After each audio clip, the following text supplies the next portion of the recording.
Subscribe करें हमारे channel online Islamic classes को और साथ में दिए गए बेल आइकन को क्लिक करना ना भूलिए ताकि जैसे ही कोई नई वीडियो इस चैनल के ऊपर अपलोड हो तो आपको उसकी नोटिफिकेशन मिल जाए और आप आसानी के साथ वो वीडियो देख सकें। अऊज़ु बिल्लाहि मिनश शैतानिर रजीम। बिस्मिल्लाहिर रहमानिर रहीम। अस्सलामु अलैकुम वरहमतुल्लाहि वबरकातुहू। मेरा नाम हाफिज़ बिलाल अहमद है और इंशाअल्लाह आज के इस नूरानी क़ायदा में हम क़ाफ हर्फ पढ़ेंगे। क़ाफ हर्फ मुंह के अंदर कौन सी जगह से पढ़ा जाता है और इस हर्फ के अंदर कौन सी सिफ़ात पाई जाती हैं। आइए शुरू करते हैं। क़ाफ हर्फ को पढ़ने से पहले उसका मखरज जान लेते हैं। क़ाफ का जो मखरज है वो ज़ुबान की जड़ जब तालू के नरम हिस्से पर लगाएंगे तो उस वक्त क़ाफ अदा होता है।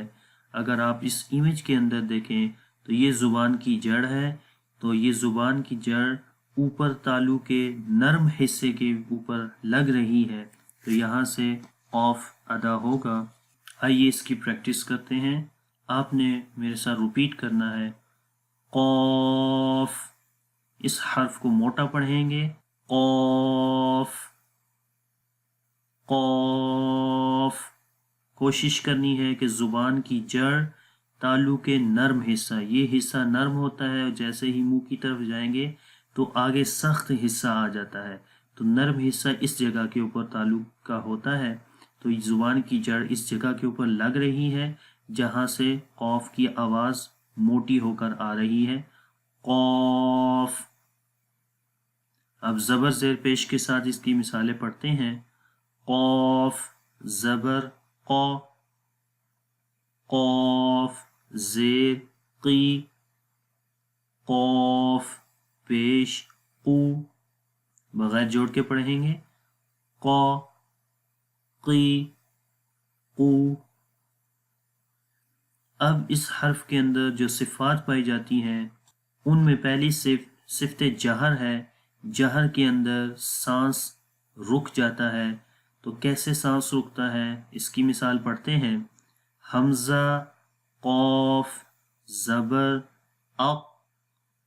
तो मैं इसकी पूरी मिसाल अभी नहीं पढ़ रहा, अगर इसकी पूरी मिसाल पढ़ेंगे तो उस टाइम आवाज़ आएगी अक़, जिसके अंदर कलकला की सिफ़त भी आ जाती है, लेकिन फ़िलहाल हम कलकला नहीं करते। हम ये देखेंगे कि किस तरीके से सांस रुक रहा है और जहर की सिफ़त इस हर्फ के अंदर आ रही है।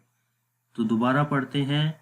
हमज़ा क़ाफ ज़बर अक़, तो सांस रुक गया। शिद्दत यानी कि इस सिफ़त के अंदर आवाज़ अपने मखरज में बंद हो जाती है, सख्ती आ जाती है। जब आवाज़ बंद होगी तो आवाज़ में सख्ती आएगी, कुव्वत आएगी, तो आवाज़ आती है अक़ अक़। देखिए आवाज़ बंद हो रही है, कोई आगे जो है कंटिन्यू नहीं हो रही। इस्तिअला अगली सिफ़त है, यानी कि इस हर्फ को मोटा पढ़ेंगे और ये हमेशा मोटा पढ़ा जाता है। जब ज़ुबान की जड़ ऊपर तालू की तरफ उठेगी, यानी आवाज़ जब तालू की तरफ उठेगी तो उस वक्त इस हर्फ को मोटा पढ़ते हैं, तो आवाज़ आएगी क़ाफ। यहाँ देखें ज़ुबान की जड़ तालू की तरफ उठ रही है, तो मोटा पढ़ेंगे क़ाफ क़ाफ। उसके बाद सिफ़त इन्फ़िताह है, यानी कि ज़ुबान तालू से जुदा रहती है, उसमें आवाज़ का इन्हिसार नहीं होता। इन्फ़िताह का मतलब होता है खुला रहना, तो मुंह खुला रहता है, आवाज़ आसानी के साथ बाहर निकल जाती है। क़ाफ। इस्मात, ये हर्फ अपने मखरज से मजबूती और जमाव के साथ निकलता है, इस वजह से सिफ़त इस्मात इसके अंदर होती है। और आखिर में सिफ़त कलकला है, तो कलकला की सिफ़त इस हर्फ के अंदर पाई जाती है, यानी कि आवाज़ के अंदर जुम्बश आएगी। अब हम इसको पढ़ते हैं। तमाम सिफ़ात आपने देखनी है, ख़ास तौर पे कलकला की सिफ़त अक़, تو آخر میں جب ہم آواز ریلیز کرتے ہیں تو قلقلہ کی آواز جنریٹ ہوتی ہے، اق، ق، یہ قلقلہ ہے، اق، اق۔ حمزہ قوف زبر اق، حمزہ قوف زیر اق، حمزہ قوف پیش اق، بغیر جوڑ کے پڑھیں گے، اق، اق، اق۔ تو یہ قوف حرف کا مخرج تھا اور یہ اس کے اندر صفات پائی جا رہی ہیں۔ تو اب آپ اس حرف کی اچھے سے پریکٹس کر لیں، اور اگر یہ ویڈیو آپ کو اچھی لگی ہے اس کو لائک بھی کریں اور دوسروں کے ساتھ شیئر کریں۔ انشاءاللہ نیکسٹ کلاس کے اندر حاضر ہوں گا، تب تک کے لیے اجازت دیں۔ اللہ حافظ۔ السلام علیکم ورحمۃ اللہ وبرکاتہ۔